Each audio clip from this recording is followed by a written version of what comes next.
Olá a todos, sejam novamente bem-vindos ao curso Gestão de Inovação, dentro da plataforma Mais IFMG. Meu nome é professor Tiago Simão Ferreira. Iremos dar sequência agora falando um pouco da inovação dentro das organizações. Só que antes de começar especificamente esse tópico, eu trago um convidado especial, o nome dele é Reginaldo Alves de Almeida. Reginaldo, ele é formado em Engenharia Mecânica, especialização em gestão de projetos e mestrado em engenharia mecânica. E Reginaldo atua hoje numa startup dentro do Vale do Silício, nos Estados Unidos. E esse convidado nosso falará para a gente uma palestra cujo tema é de altíssima relevância no contexto atual, que falará sobre a inovação dentro da indústria. E também, na sua palestra, ele falará um pouco mais da importância do Vale do Silício e como o Vale do Silício ele atua com essa importância de ser um interlocutor de mentes abertas para a inovação. Qual que seria essa importância para o desenvolvimento da inovação e como que o Vale do Silício ele funciona como um grande ambiente de inovação, não só para os Estados Unidos, mas para o mundo. Vamos lá? Olá, meu nome é Reginaldo Almeida. Eu vou falar com você sobre inovação na indústria automotiva. Eu vou trazer aqui inicialmente uma agenda. O primeiro tópico seria minha autoapresentação. Posteriormente nós vamos falar sobre o Vale do Silício, que é uma referência global de inovação. E por fim nós vamos tratar de inovação propriamente dito. Então vamos para a autoapresentação. Primeiramente minha formação acadêmica. Eu sou técnico em eletromecânica formado pelo Centro Federal de Educação Tecnológica de Minas Gerais, o Cefet-MG. Eu sou graduado em Engenharia Mecânica pela Universidade Federal de Minas Gerais. Eu tenho pós-graduação em Gerenciamento de Projetos pela Pontífica Universidade Católica de Minas Gerais, a PUC Minas. E tenho mestrado em Engenharia Automotiva também pela PUC Minas. Em termos de experiência profissional, a minha carreira se inicia em 2002 na Stola do Brasil. Essa é uma empresa que eu tenho uma longa história. Eu comecei como projetista, desenvolvi minha carreira e em 2014, quando eu saí, eu era supervisor de engenharia. Eu era responsável pela parte de chassis e a parte de powertrain. Saí da Stola para me juntar à FCA, Fiat Chrysler Automobiles, em 2014, como supervisor de KBE. KBE é um termo que significa Knowledge Based Engineering, ou engenharia baseada em conhecimento.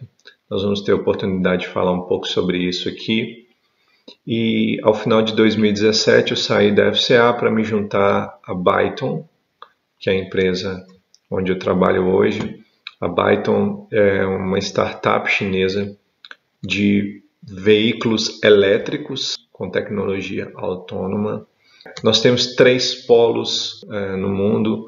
O principal deles é na China, onde a gente tem a nossa manufatura, a nossa fábrica. É baseada em Nanquim. Nós também temos um outro escritório em Hong Kong. Nós temos o nosso centro de design em Munique, na Alemanha, que foi onde eu trabalhei inicialmente. Eu me juntei em Munique exatamente para liderar o desenvolvimento de conceitos dos próximos projetos da Byton.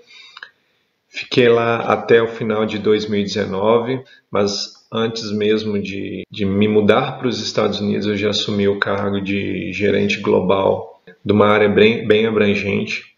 Ela engloba tanto a área de Vehicle Package, Advanced Concept e Occupant Ergonomics.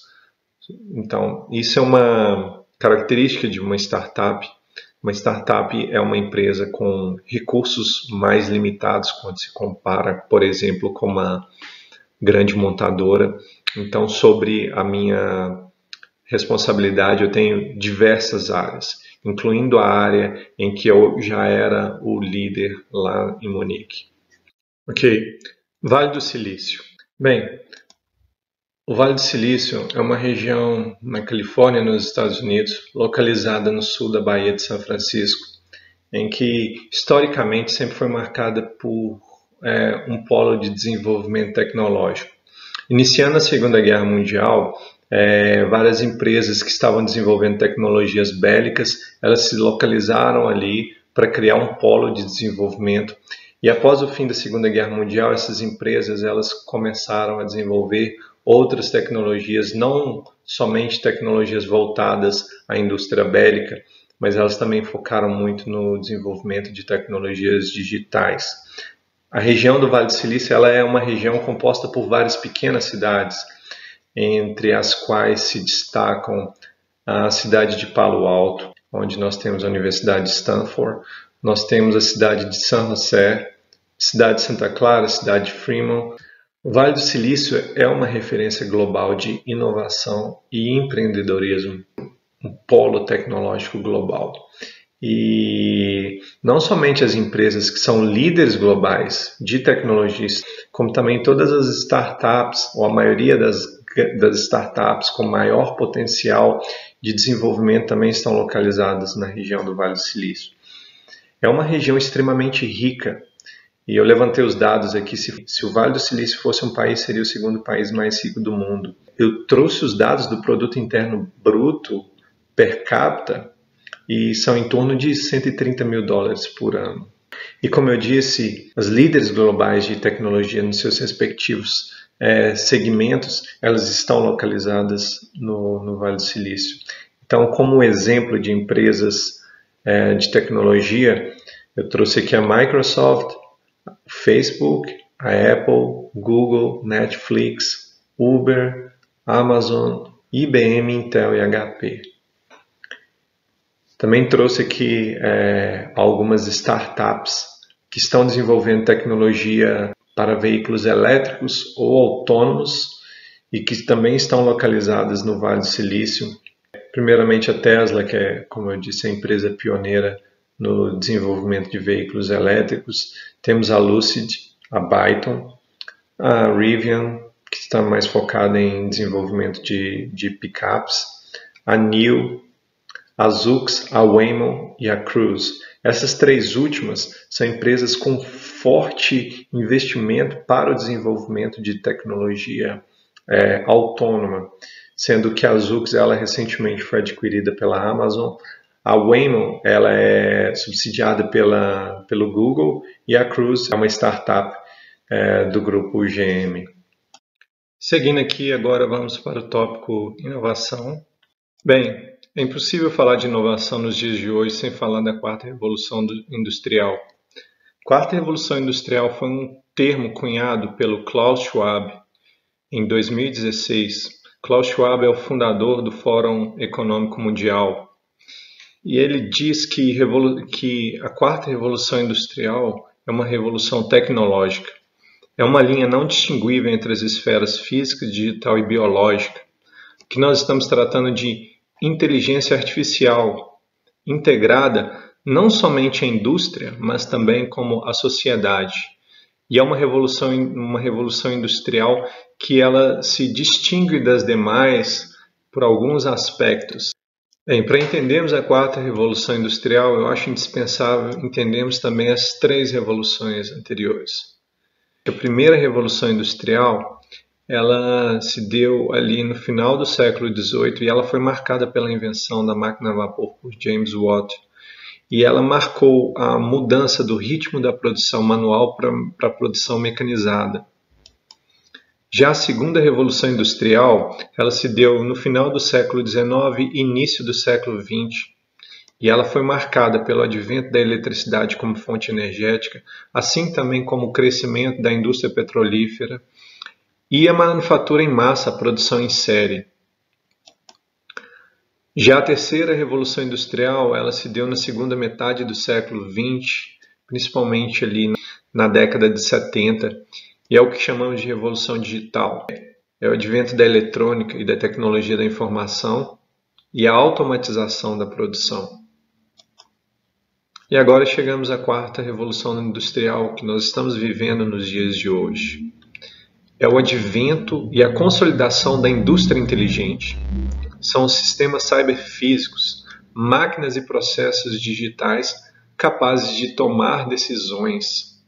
Então, essa aqui realmente é uma revolução que se distingue das outras, principalmente pela velocidade com que ela vem acontecendo. Nós vamos falar mais sobre isso. Bem, uma pergunta recorrente, principalmente no momento em que começou-se a falar dessa quarta revolução industrial, é por que essa é uma outra revolução industrial e não uma continuação da terceira revolução industrial? E há 3 razões pelas quais as transformações atuais não representam uma extensão da terceira revolução industrial, mas sim a chegada de uma nova revolução. Primeiro, a velocidade com que ela tem acontecido. Segundo, o alcance que ela tem chegado.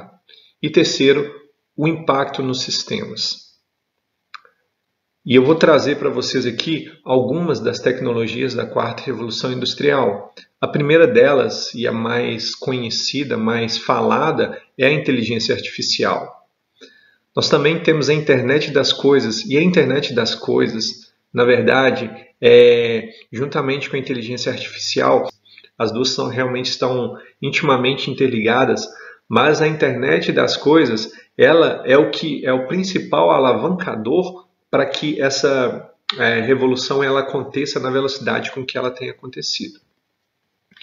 A terceira é a realidade virtual aumentada e a quarta é o Big Data. Eu não vou entrar muito em detalhes, principalmente nessas duas últimas aqui não, porque não creio que seja tão relevante para o tema central dessa apresentação.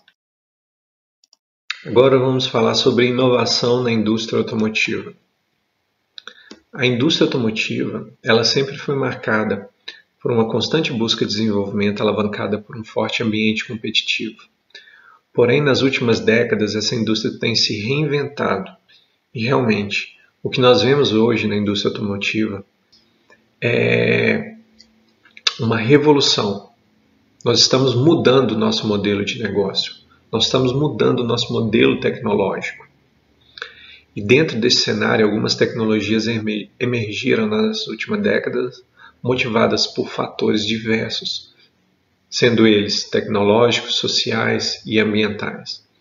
Na verdade, tudo isso aqui é um reflexo do que nós temos como quarta revolução industrial e também reflexo da terceira revolução industrial, que é a revolução digital. E esse momento que nós vivemos, um momento de muitas mudanças, trouxeram também mudanças sociais, mudanças comportamentais.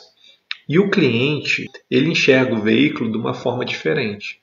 Além disso, fatores externos, como fatores ambientais, eles também têm exercido forte influência para que essas mudanças ocorram aceleradamente na indústria automotiva.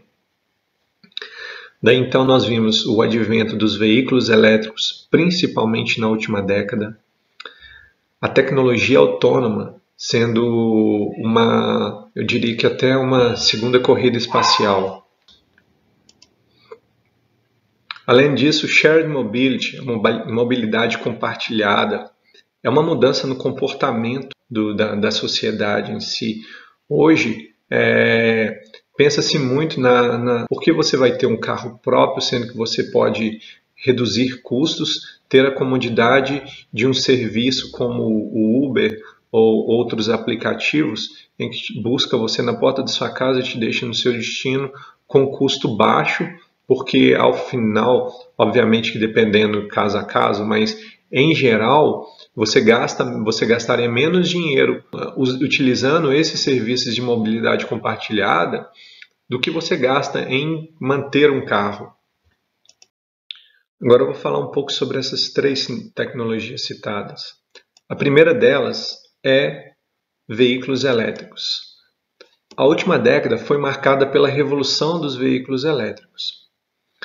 Porém, eu diria que, na verdade, esse processo ele começou bem antes. Ele começou no momento em que houve uma conscientização global dos impactos ambientais causados pela emissão de gases poluentes. A partir desse momento, a indústria automotiva ela começou a ser pressionada para otimizar os seus processos, os seus sistemas, para minimizar esses impactos ambientais. Então, as montadoras, ao longo das últimas décadas, vêm desenvolvendo tecnologias que visam minimizar a emissão de gases poluentes. E os veículos elétricos eles surgem como uma ruptura com o modelo de motores a combustão. Esse modelo ele vem desde a segunda revolução industrial, lá no final do século XIX, e eles são balizados e sustentados pelo mercado petrolífero global. Os veículos elétricos eles são totalmente movidos por um motor elétrico, são alimentados por uma bateria que pode ser conectada à sua rede. E os veículos elétricos eles apresentam algumas vantagens significativas quando comparados com veículos com motores de combustão interna. Não somente em termos ambientais, mas também em termos de performance do veículo. Aqui são algumas das vantagens. A primeira delas, e com certeza é a mais relevante porque foi a motivadora de todo esse processo, é a emissão zero de gases poluentes. Veículos elétricos, por não terem um processo de combustão interna, ele não elimina gases poluentes para gerar força motriz. Ele tem um menor custo combustível ou energia por quilômetro, ou seja, os veículos elétricos eles ainda são um pouco mais caros que os veículos convencionais, porém, se você coloca como custo-benefício, você tem um retorno muito rápido por causa da economia de combustível. Obviamente que vários desafios são inerentes a todo o processo de implementação de infraestrutura para os veículos elétricos, principalmente no contexto de Brasil. Mas essa é uma discussão bastante ampla que acho que não é foco desse momento aqui. Além disso, nós temos uma melhora na estabilidade dinâmica. Por quê?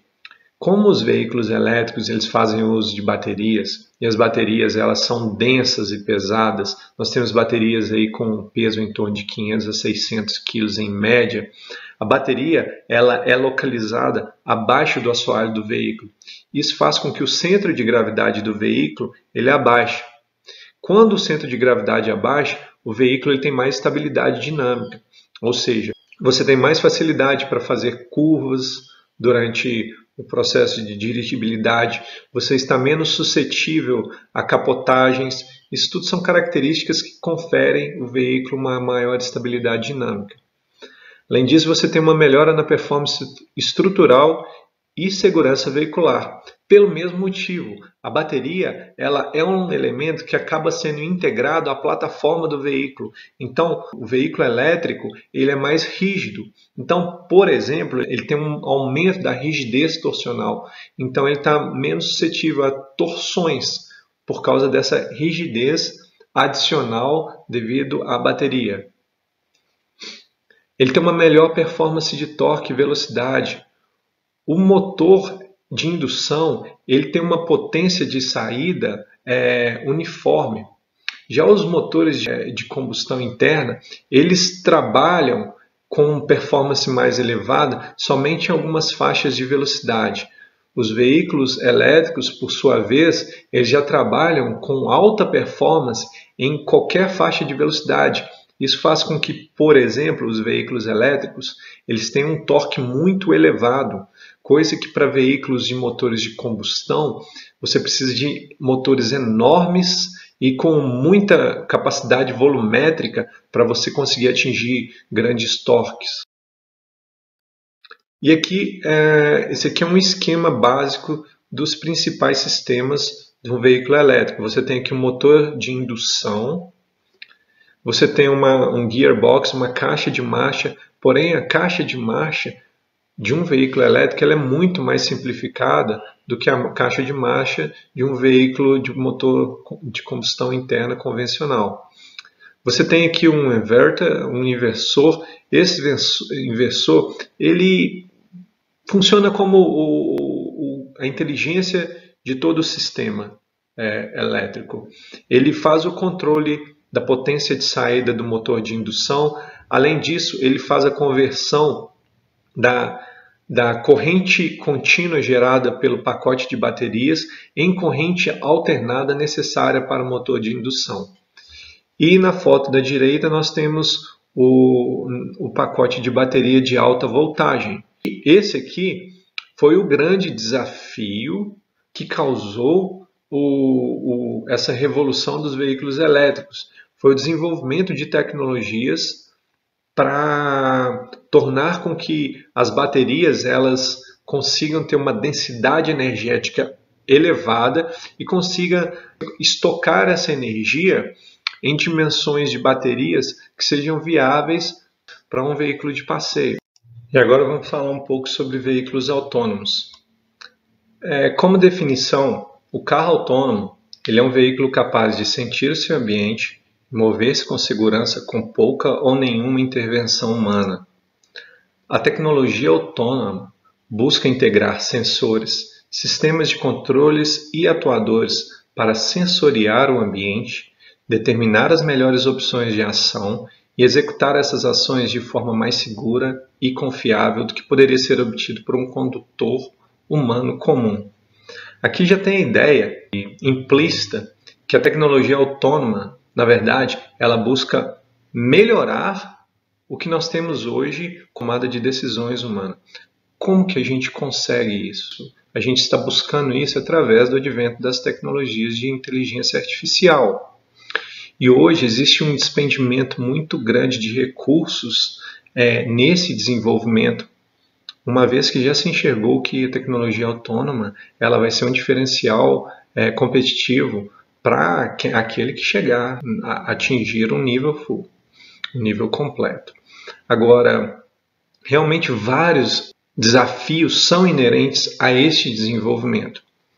Nós temos hoje um processo dentro da tecnologia de inteligência artificial que chama Machine Learning, que é a máquina aprendendo. E o desenvolvimento das tecnologias autônomas se deu principalmente pela aplicação dessa tecnologia. Basicamente, é a máquina ela aprendendo as situações.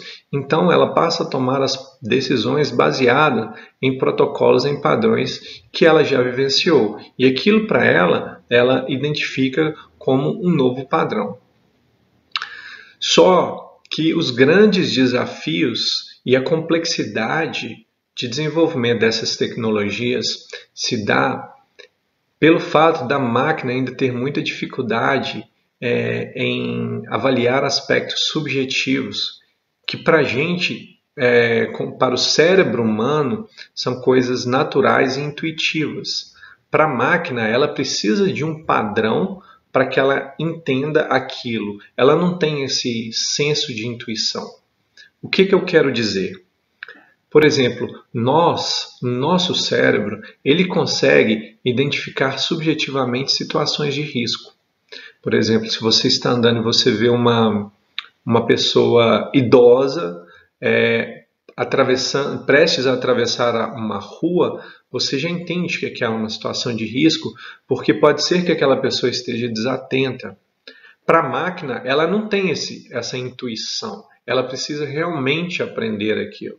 Ela precisa vivenciar, ela precisa de um algoritmo, ela precisa de algum padrão que mostre para ela que aquilo é uma situação de risco. Isso exige muito desenvolvimento, exige muito teste, e esse é o momento que nós estamos vivendo hoje. É um momento de testes, de desenvolvimento e de captura desses padrões, dessas variantes ambientais que nós temos. Uma coisa também bem interessante é que essa tecnologia dos veículos autônomos no futuro, ela tende a cada vez ser mais segura. Por quê? Porque os veículos autônomos eles vão formar uma grande rede de compartilhamento de informações e lições aprendidas. Então, todos esses padrões que são aprendidos pelo processo de machine learning, eles vão ser compartilhados. Então, aquela grande rede vai se tornar um big data, vai se tornar um banco de dados enorme que vai cada vez mais otimizar o processo de dirigibilidade e as estradas vão ficar mais seguras. O grande desafio aqui é quando nós vamos atingir um processo que seja aceitável em termos de segurança para que o veículo autônomo ele já possa ir para a rua praticamente sem riscos. Eu falo que aqui é um tema muito complexo. Por quê? Porque ele envolve muitos fatores sociais e até mesmo fatores psicológicos. O que nós temos hoje né, na indústria, nós já temos veículos que oferecem níveis de segurança que são além dos níveis de segurança que nós, como condutores, conseguimos oferecer. Porém, existe um fator psicológico muito sensível por trás disso. É muito difícil para nós, humanos, entregar o nosso controle para que uma máquina, uma inteligência artificial, tome decisões que podem definir até mesmo a nossa vida, a nossa segurança, a segurança da nossa família. Então, realmente, essa é uma barreira que ela precisa ser quebrada. E é uma barreira cultural. Eu diria que essa discussão ela é muito ampla. É uma discussão que vai para o campo até da psicologia, como a gente vai abordar psicologicamente essa grande ruptura com o modelo que nós estamos acostumados. É uma discussão que vai até para o campo filosófico. Então, muitas mudanças vão chegar. E como essas mudanças vão nos atingir, ainda é uma grande incógnita. A relação da aceitabilidade desses veículos, a gente pode prever, mas a gente só vai ter a real dimensão do quão isso vai impactar a nossa sociedade no momento em que realmente isso acontecer. A Society of Automotive Engineers, ou Sociedade dos Engenheiros Automotivos, a SAE, ela criou uma escala para poder classificar os veículos enquanto ao seu nível de tecnologia autônoma. Essa classificação ela foi publicada na norma J3016 e eu vou falar um pouco sobre ela. Primeiramente, o nível 0 é aquele nível onde o motorista é responsável por todos os controles do veículo. Esse é o veículo convencional sem nenhum tipo de recurso de automação. Já o nível 1, os veículos devem ter um sistema de assistência à condução, auxiliando o motorista na direção e eventuais frenagens e aceleração. Aqui a gente já coloca alguns sistemas, algumas tecnologias como controle dinâmico de estabilidade. Já no nível 2, o carro possui recursos que permitem a condução semi-autônoma, atuando no volante e nos pedais. Aqui já se enquadra algumas tecnologias como Cruise Control. Já o nível 3, o veículo pode operar de forma autônoma em determinadas situações de tráfego, como em rodovias, mas o motorista deve estar atento para assumir a condução do veículo em caso de solicitação feita pelo sistema. Esse aqui é o nível onde já encontramos alguns veículos atingindo esse nível de automação. Alguns veículos como os veículos da Tesla e algumas outras montadoras. Já o nível 4, os veículos também podem atuar sozinhos em diversas condições, incerto em condições climáticas e ambientes adversos ou ambientes realmente condições extremas, como tempestades ou condições de neve. Ou seja, aqui ainda tem algumas condições de contorno que são difíceis de serem preditas pelo sistema, então o motorista deve assumir o controle do veículo. E o nível 5 é o nível máximo, onde o carro será capaz de fazer tudo, de modo que o motorista passará a ser somente um passageiro, bastando informar onde quer ir.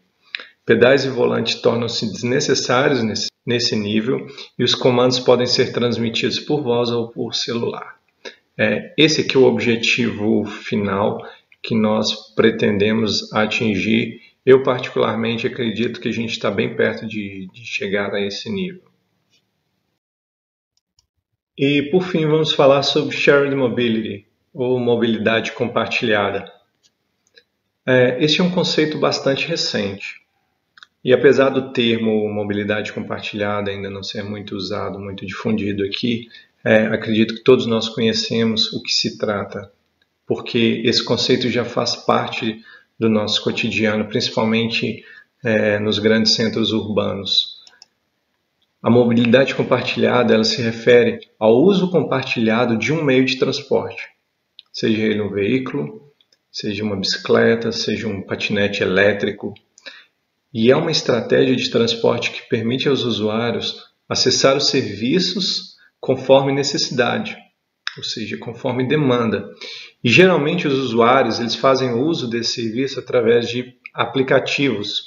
E o conceito de Shared Mobility tem aumentado muito sua relevância com a potencialização do desenvolvimento das tecnologias autônomas. Como dito anteriormente, essas empresas de tecnologia elas têm enxergado no advento dessa tecnologia autônoma um grande business, que eles podem integrar esses dois mundos. Várias startups têm buscado integrar essas tendências em um esforço compartilhado. Além disso, as montadoras tradicionais elas começam a apresentar nos salões ao redor do mundo carros conceito abordando essas tendências. Ou seja, até as montadoras convencionais elas já enxergaram que isso é uma tendência muito forte para os próximos anos. E eu encerro por aqui. Gostaria de dizer que é um prazer para mim poder compartilhar um pouco dessas experiências e agradeço ao convite feito. Ao final vocês vão ter as referências bibliográficas, também vão ter meus contatos. Fiquem à vontade para me mandar dúvidas ou questões ou qualquer curiosidade que vocês tenham em relação a tudo que foi apresentado aqui. Aproveito também para falar que eu estou em processo de criação de um livro que vai falar sobre inovação, vai falar um pouco sobre engenharia avançada, desenvolvimento de conceitos automotivos e todas as informações em relação a este livro e aos artigos que eu estou escrevendo que vão embasar esse livro vão ser divulgadas no meu LinkedIn. Então, aqueles que tiverem interesse, fiquem à vontade para me seguir e me mandar eventuais dúvidas. Ok? Muito obrigado.